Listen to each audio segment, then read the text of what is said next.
Hajime!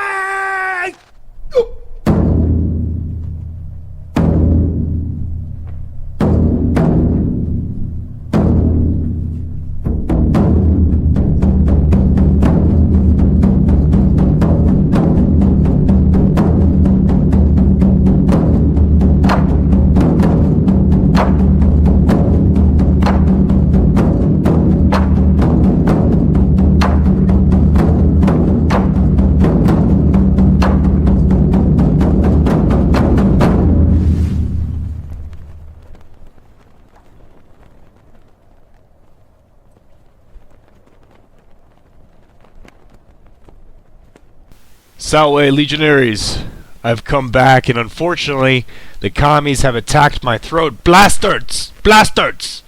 No, but in all seriousness, though, my throat's a little bit sick, but I do have a very interesting transmission for you here. I'm just kicked back, relaxing in a cabin up in the Alpine Arctic Circle with Sergeant Barnes here. We're freezing our butts off, but I'm reading War as an Inner Experience by Ernst Jünger, and I came across this really great chapter called Lansquenet, the very same name of the transmission itself, and I wanted to relay it to you and have a little bit of a reading and commentary and see what you all think. Alright, legionaries, stand back, stand by. Just a short aside, what is Lansquenet, right? Lansquenet is a synonym of Landesknecht.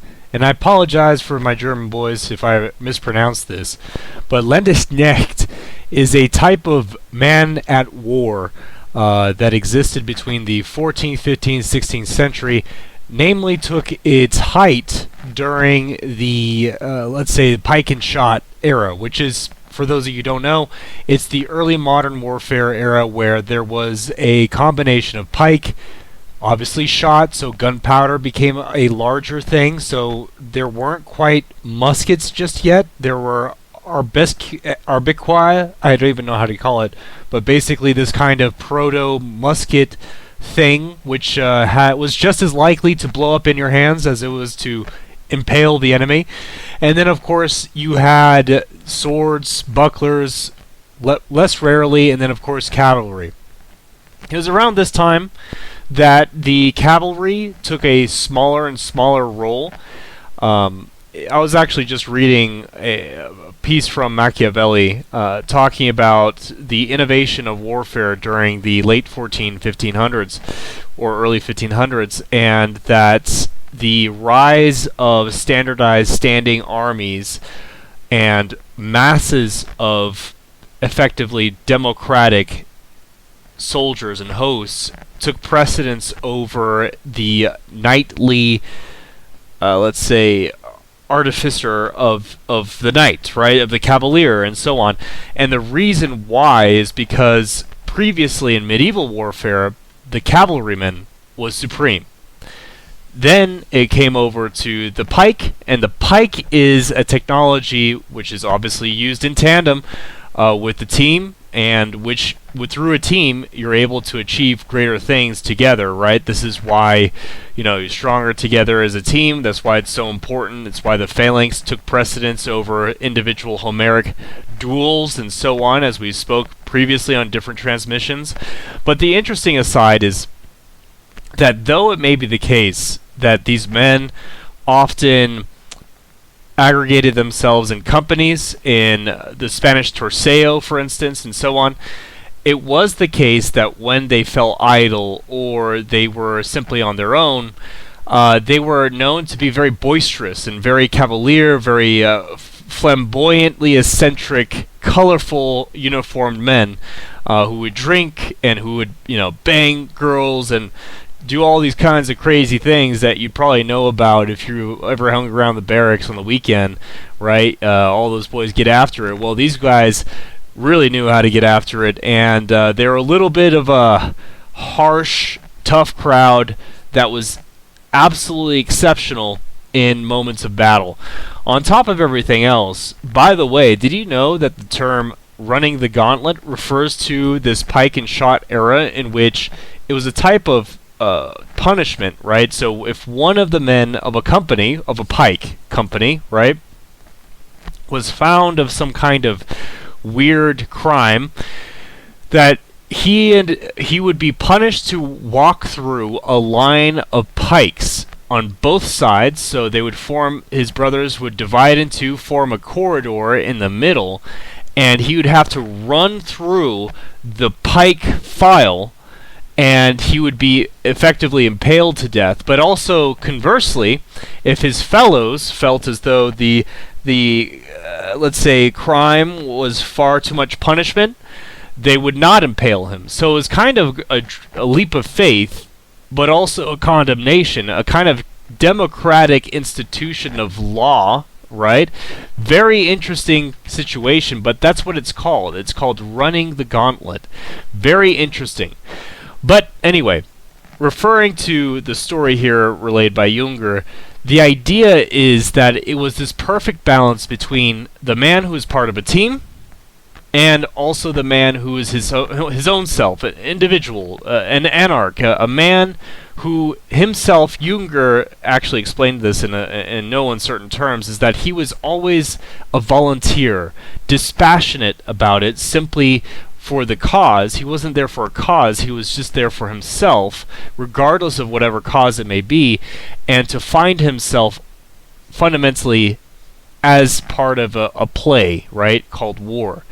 And so this is why the chapter is titled that, but bear witness to and listen to his words, what the connotations and what necessarily he is trying to convey to you, the reader. And of course, as we go through, I'll have some commentary, but I'll be reading. It's roughly only like 7 pages long, and it's very interesting because the implications are obviously massive, but beyond simply being a negative thing, what I enjoy about this is that what I see is the opportunity to leverage this for greater strength, for greater spirits, for courage and vitality and strength.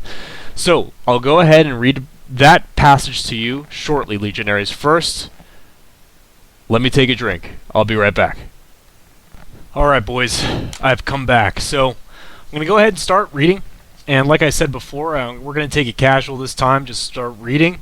And if I have anything to say, I'll butt in. But you boys let me know if you have any comments. Just put it on the transmission notes below. Alright? Alright, here we go. Lansquenet. Jünger now. We have become old and comfortable like the elderly. It has become a crime to be or to have more than others. Now, unaccustomed to the strong intoxicants, man and power have become an abomination to us. Our new gods are the masses and equality. If the masses cannot become like the few, then let the few become like the masses. Politics, theater, artists, cafes, patent leather shoes, posters, newspapers, morals, the Europe of tomorrow, the world of the day after tomorrow, the thundering masses. Like a thousand-headed beast, crushing all that does not allow itself to be swallowed up, envious, parvenu-like, cruel. Once again the individual was defeated, and didn't his own representatives betray him? We live too close to each other. Our great cities are grating millstones, rushed torrents that grind us against each other like pebbles. Too hard the life. Don't we have our flickering life? Too hard the heroes. Aren't these flickering screen heroes enough for us? And how beautifully they flow, smooth and silent, these stories. You sit in the cushion, and all the nations, all the adventures of the world swim through your brain, as light and gestalt as an opium dream. And man is good. How else could we squat so close to each other? Everyone claimed it about themselves. No one had attacked. Everyone was the attacked. One larded the war with phrases in order to make it palatable. But to the true warrior, to the man of limited but straightforward action, this was repugnant to its core. Certainly the brutality never appeared meaner than under this ragged garment, this thin whitewash of a so-called culture. And of course he's talking about World War I, and obviously the pacifist, democratic, libertarian, let's say, zeitgeist, which perceived itself against the warrior aristocratic ethos, against, it's not even death, because they don't even believe in death. It's like they want a tepid life, right? And this is precisely what Jünger is against. The spirit of the age, the spirit that still pervades us until this era. Why? Well, we'll read here, but I'll continue on reading. Certainly, there have been times that were crueler, when Asiatic despots like Tamerlane led the clashing cloud of his hordes across vast territories, fire in front of them, desert at their backs. The inhabitants of gigantic cities were buried alive, or bloody skulls were piled into pyramids. With deep passion they plundered, desecrated, scorched, and boiled. Nevertheless, these great stranglers were more sympathetic. They acted as it corresponded to their nature. Killing for them was moral, like charity to the Christians. They were wild conquerors, yet just as united and consistent in their actions as the Hellenes were in theirs. One can feel pleasure in them as the colorful predators breaking through the tropical thickets with a gleam in their eyes. They were perfect in themselves. Pause right there. So notice the juxtaposition between Tamerlane, the Hellenes, and the Christians on the other hand, or rather liberal society on the other hand. Remember that Jünger takes a lot of inspiration from Nietzsche, and Nietzsche obviously writes about why it is that man has found himself in the position that he is. Why is he such a little effeminate coward today? The absolute cipher of the bourgeoisie, the middle class, that one that lives in the suburbs? Well, why? Well, it's because their impulse, their instinct, is to be weak, is to be amicable, it is to be supine, to be reasonable. It is HIV of the soul and the spirit. And next to them, Tamerlane is a better alternative. Remember that Christianity is the HIV of the West. Everyone will be, take arms against it, but remember that this subtle line about here that Jünger says, they were wild conquerors, yet just as united and consistent in their actions as the Hellenes were in theirs. What does that mean? There is nothing consistent in Christianity, a pacifist religion, which incites one to crusade, right? Because it obviously is antithetical to the overall overarching theme of the whole theism. It shouldn't be this hard. I don't know why it's so difficult, but it's true. When you're a liar, you undo yourself.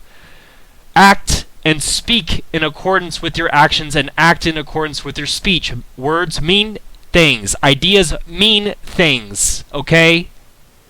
There's a reason why we are ridiculous now, why liberalism is a secular version of Christianity. Okay? It's the same thing. The core principle is the same thing. Anyway, end speech. Back to Jünger now. Completion. This is the crucial point. Sharp penetration to the edges of their ability, shaping reality into their own form. Only one appeared to be perfect in this sense, from the point of view of the front, the Lansquenet. In him, the waves of the time beat together without dissonance. War was his very own element. He carried war in his blood, just as Roman legionaries or medieval Lansquenets carried it in their blood. Therefore, he stood alone as a solid figure against the background of gray and red, formally and securely outlined. He stood out sharply with the Philistines in arms, as if he were completely different in nation, the last predominant type in the people's armies. The military expression of democracy. They were shopkeepers or cobblers, more or less soldierly, who practiced war as a civic duty. Good people who, if necessary, were also heroes. But one thing was a condition for life of them: order. This was shown in all its sharpness at the collapse, this trial by fire of the most audacious masculinity. Struck from both sides, the bourgeoisie fluttered between them like a bird that had been knocked out of its nest and closed its eyes because it saw its world sinking. And I was saying before, we go back to the front, right? Remember, this is Lansquenet. This is the early advent of early modern military practice, which is the transition from aristocratic warfare of the knight, right, the chivalric knight, and the predominance of the cavalry, right, and the specific caste of warriors, to the mass proliferation, mass armée, if that makes sense. We'll say the Napoleonic term is lever en masse, right? Well, basically everyone and their moms could serve in the military, and ultimately the reason was because there was an advantage in the systems in which you could gather great resources to yourself. The great centralization of political power caused a great centralization of economic power, and thus economies of scale could leverage massive standing and militia-type armies, which by sheer mass and totality alone could crush any alternatives. And incidentally, this is why the Condotierri, which is basically the mercenary captains of the Italian Renaissance period, came to a distinct kind of ebb during the late 15 to 1600s, and then finally, of course, these companies, generally speaking, went out of existence in the late 1700s with the advent of the Napoleonic era, the centralized absolutist powers of Napoleonic Europe, and the great levée en masse of the armies, which obviously in quality made the individual types of soldiers more on an even playing field with the mass proliferation of accurate musketry and bayonet formations. Either way, I'm going back. There's only one mass that manages to not look ridiculous: the army. But the bourgeoisie has even been able to make the army look ridiculous. There are only two soldiers, the mercenary and the volunteer. The Lansquenet was both at the same time. He was a son of war, was not afflicted by that bitterness which more and more disintegrated the body of the armies, and whose expression could be read at last with the plank walls of every field latrine. He was born for war, and had found in it the condition in which he alone was able to live out. Nevertheless, the Lansquenet did not embody the heroic ideal of his time. He did not worry about anything. That was rather the conscious fighter who strove to penetrate his task, thus also a perfect type, whose outer and inner world should stand in harmony. This type became rarer and rarer with the general weakening of the fighting morality.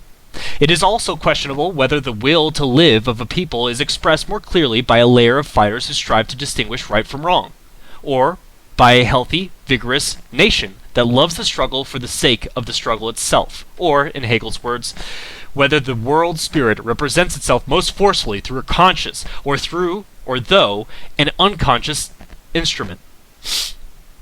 In any case, the Lansquenet has always remained the same, in his first battle as well as in his last. Alarm! Tonight, 2 o'clock, the regiment is ready for loading. To Flanders!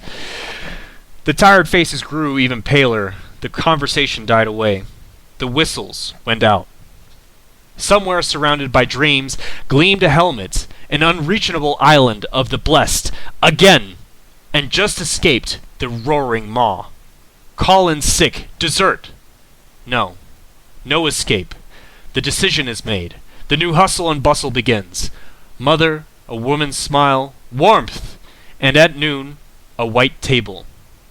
Life, even on the smallest clod, life, or at least sleep, doze off like an animal and sometimes wake up satisfied. Oh, it has to be. Does it really have to be? Only one in the group remained wide-eyed and motionless. That was the Lansquenet, the born fighter. Yes, somewhere there were still the old Lansquenets. When twilight flowed from the dead fields into the trenches, a meager light gleamed from a half-ruined dugout at some god-forsaken spot on the front.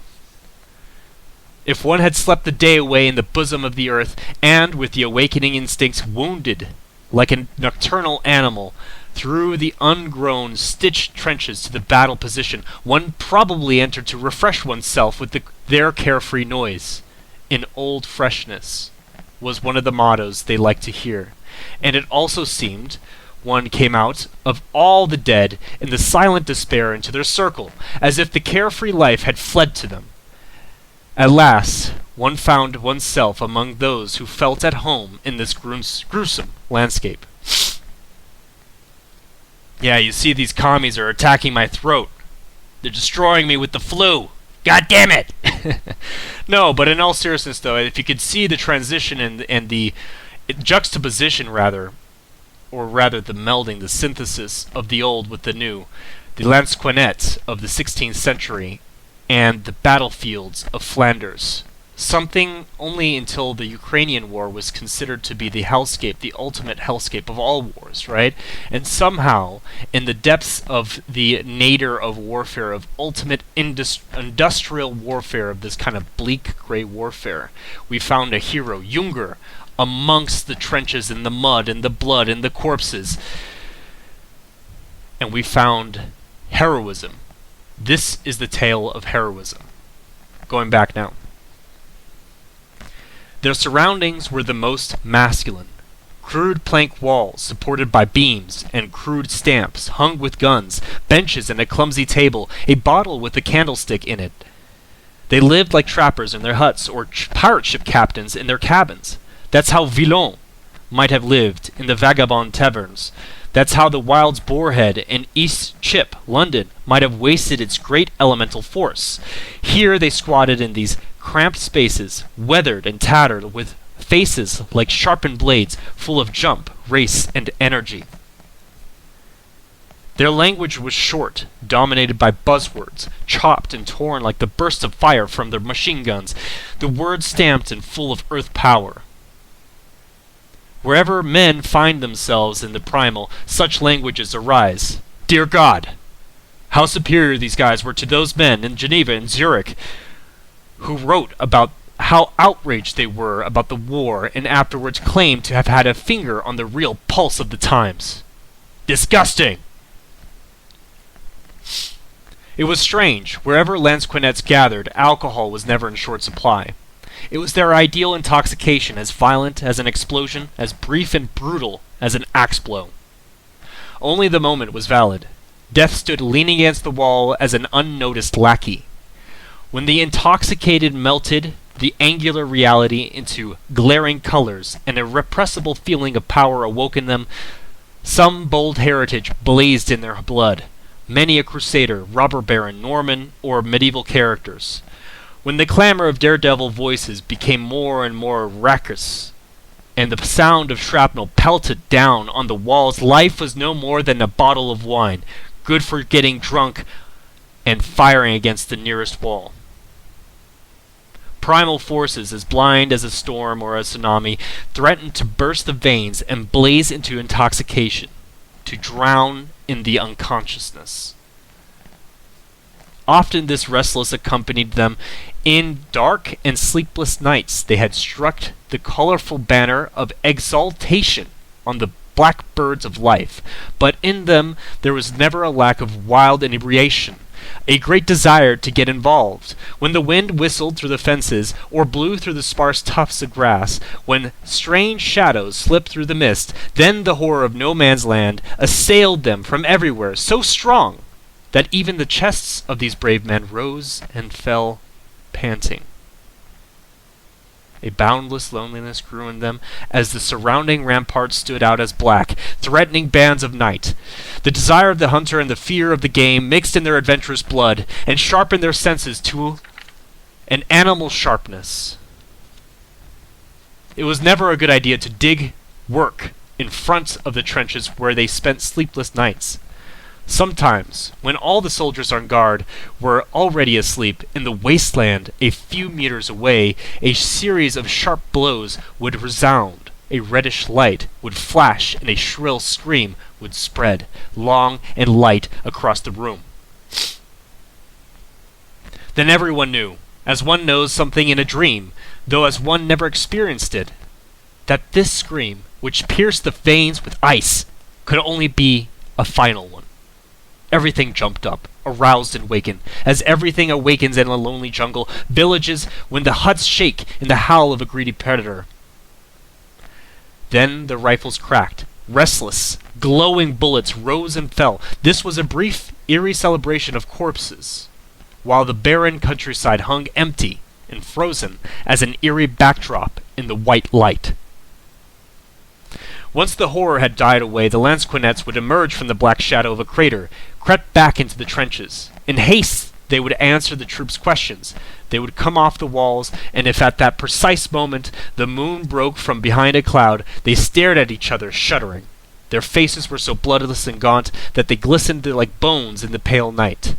Sleep had long been a stranger to their cots, their hands trembling as a gambler trembles when he walks through empty streets at dawn, while the black and red of the cards still dance before his eyes.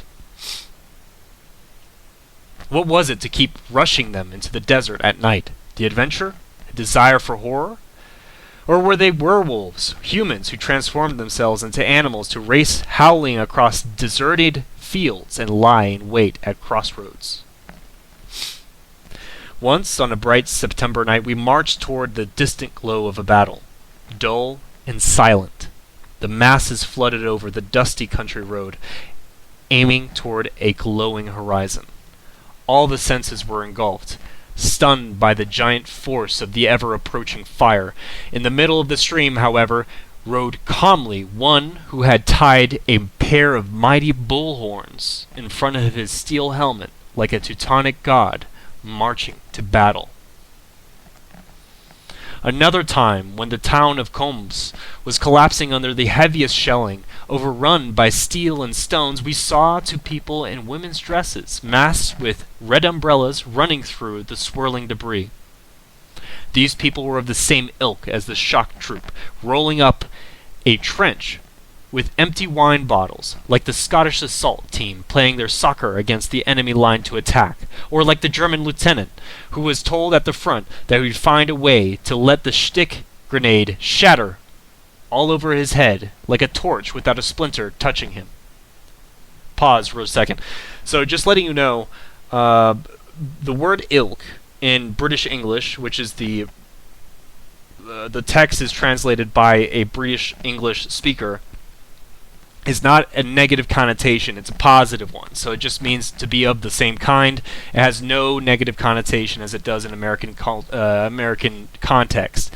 Secondly, a splinter is like it's what we call shrapnel, and that's how the Germans refer to shrapnel. It's called splinters. And lastly, the Scottish assault team playing their soccer. In fact, Jünger had tremendous respect for the Scots. The Scottish as very manly and brave, and who had distinguished themselves very highly in World War I, in his eyes, of course. Very interesting. So anyway, I continue. Some may cross themselves at such examples of divine impudence. I would not like to miss them. At the very hours when the frightful fury of things threatened to soften the soul, some men carelessly danced over it like it was nothing. And the idea, typical of men, that matter is nothing and spirit is everything, the same idea from which the greatness of man is based, was exaggerated by them in paradox. Then one felt that this accumulation of explosive effects, these roaring storms of steel, no matter how greedily they might be rearing their heads, were only machines, only theatrical backdrops, which only attained meaning through the game that man played before them. It is important to note that it is precisely the most vigorous life that sacrifices itself most willingly. It is better to go down like a bursting meteor than to go out trembling. The blood of the Lansquenets always bubbled under the propeller of life, and not only when the iron rush of battle carried them from wave to wave. They had to express and form life, wild and mighty, and as it flowed uninterrupted from the depths, if masculine virtue alone was intoxication and flame for them, then battle, wine, and love fanned them to white embers, to a mad desire to die. Every hour demanded content. Colorful and hot the days ran through their hands like pearls of glowing rosary, which they had to pray in order to fulfill themselves. From one source, all began blazed forth for them. whether it was reflected in the full glass, in the raging eyes of the opponent, or in the gentle smile of a girl, in the intoxicant, the eagerness to go further awoke, to reach the heights of battle, then everything melted together in the arms of love. Like others in art or in truth, they sought fulfillment in battle. Our paths are different. Each carries a different compass in his chest. Life is always something different. For someone, it is the rooster crowing at sunrise. For another, it is the field that sleeps at noon. For yet another, it is the glimmer of light in the evening mist. For the Lansquenet, life was the thunderclouds over the night's expanse, the tension that looms over the abyss. And that was Lansquenet by Ernst Jünger. As you can see, it's very interesting. Much of what he's saying, and this is similar to imagery of aesthetics and songs and narratives, they're infinitely deep and connote an infinitely deep amount of information to the reader and the beholder, right? More so than any kind of exposition, philosophical exposition, because it shows what people mean, especially because imagery connotes so much more information than simply an abstract ideal does in and of itself. Jünger is great. Why? And if we go back to the beginning of the chapter, he talks about how we have become old. But oldness has nothing to do with actually physical oldness, or at least I would like to think not. And the reason being, of course, is because there have been many old men who have done great young things, who have maintained their youthful vigor till old age, and there are many young men who are like 20-something years old, acting like old women. Cowards, living for a 401k who want a middle-class life. Pathetic.